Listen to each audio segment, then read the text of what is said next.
Well, good evening, everybody. I want to start with an apology, actually. My voice is a little hoarse. About an hour and a half before I came to this event, I rolled in from my alma mater, West Point. And I might have spent the afternoon yelling, screaming, exhorting the team on as we beat Air Force again.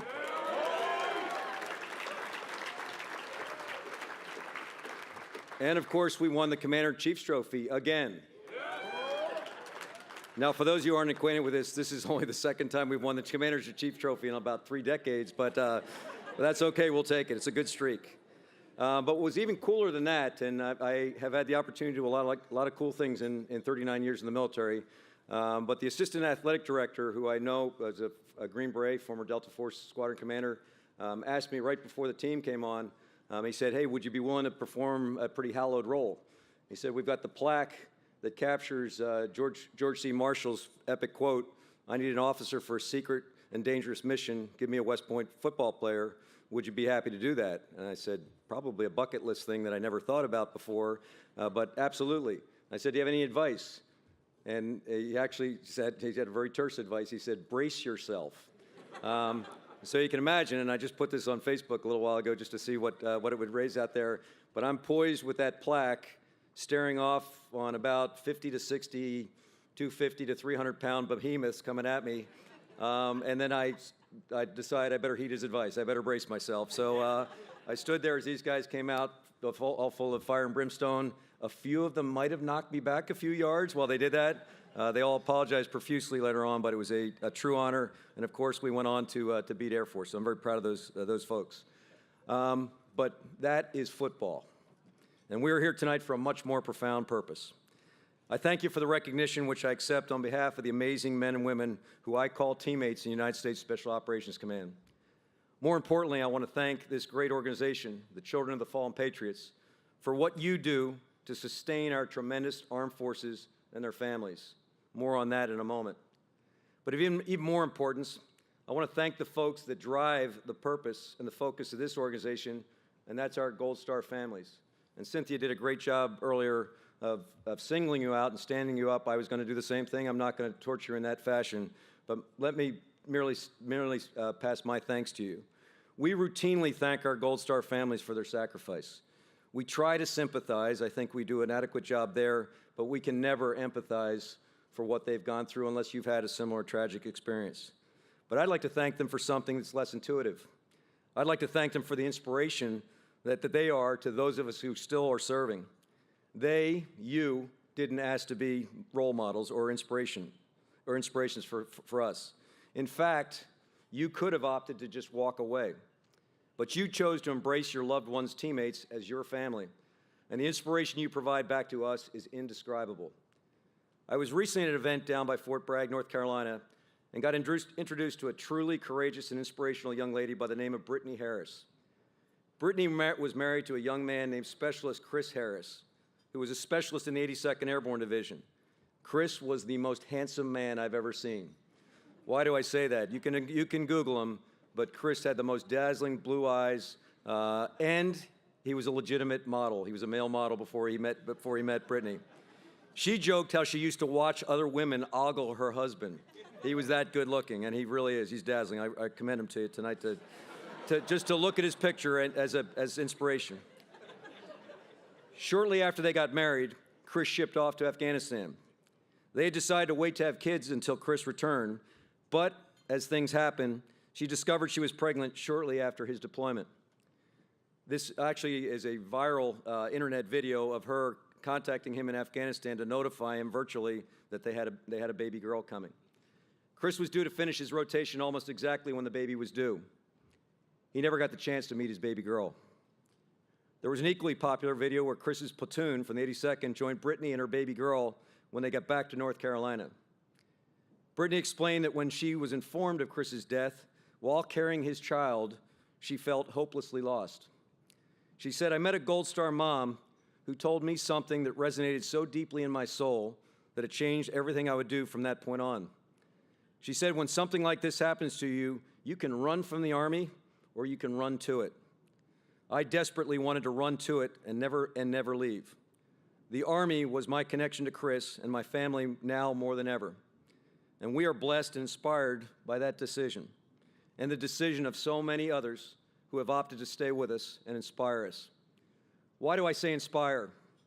Over my 39 years in the military, and I'm getting down to my last 4 months, unfortunately, I have unfortunately seen too much of the worst that combat has to offer, the loss of teammates. We have paid a very steep price in our efforts to defend this country, especially over the last 17 years, the longest military struggle in the history of the United States. If you had told me back in 2001 that my sons, who are a sophomore and freshman in high school in Savannah, respectively, that they would finish high school, go on to graduate from West Point in 07, 08, each serve multiple tours in combat, and we'd still be at the same effort, I would have taken that bet going away.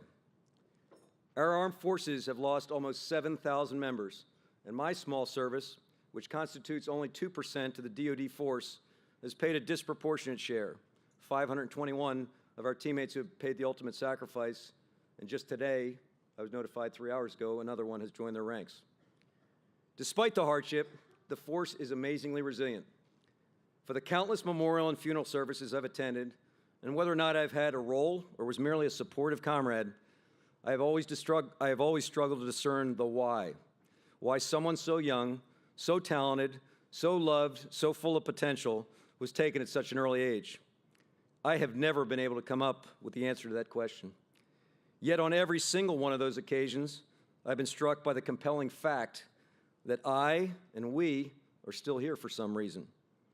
You may struggle to find that reason, often we do, but I've always found a source of inspiration in the thought of dedicating our actions even more vigorously in the memory of our fallen comrades. And this is where the service of children of the fallen patriots is so keenly felt. Hope, what sustains human life. This organization's in the business of hope and a future, creating the opportunity for these children to reach their full potential.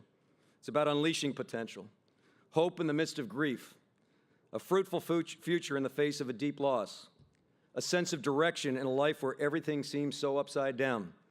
All these good things are put in motion through the work that this organization does. In the early days of a family's grief and loss, much of the time is taken up in just caring for one another and getting through each difficult day.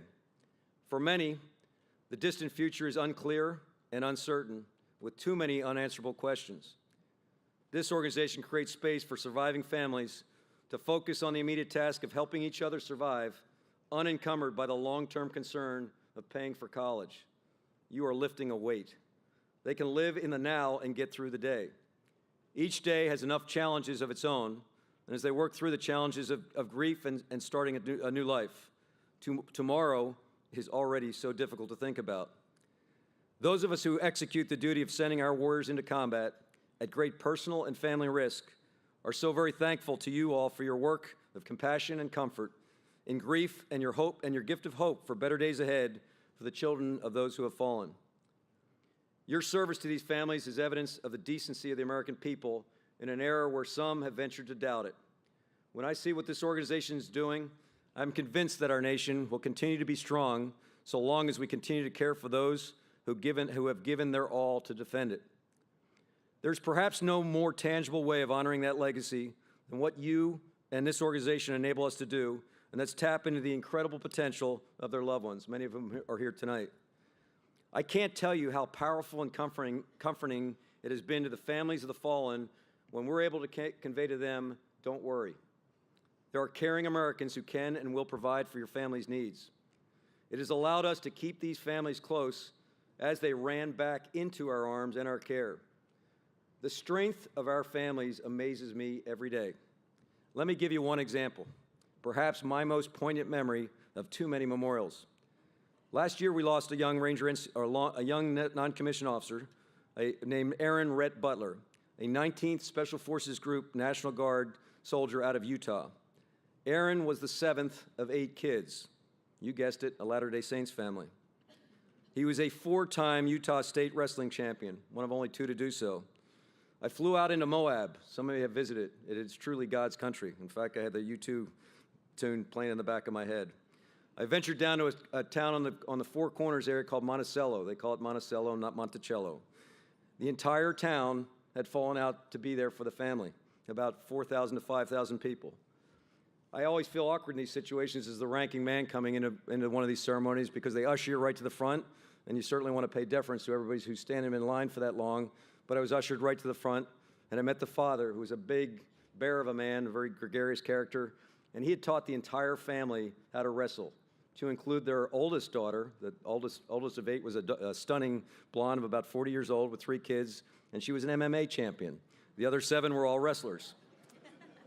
The entire family memorialized their brother, down to including the 8th brother, who said Aaron lived the Special Forces creed of De Oppresso Liber because he never, ever let anybody beat on me, except for when he was beating on me to show me what I needed to do to take care of myself.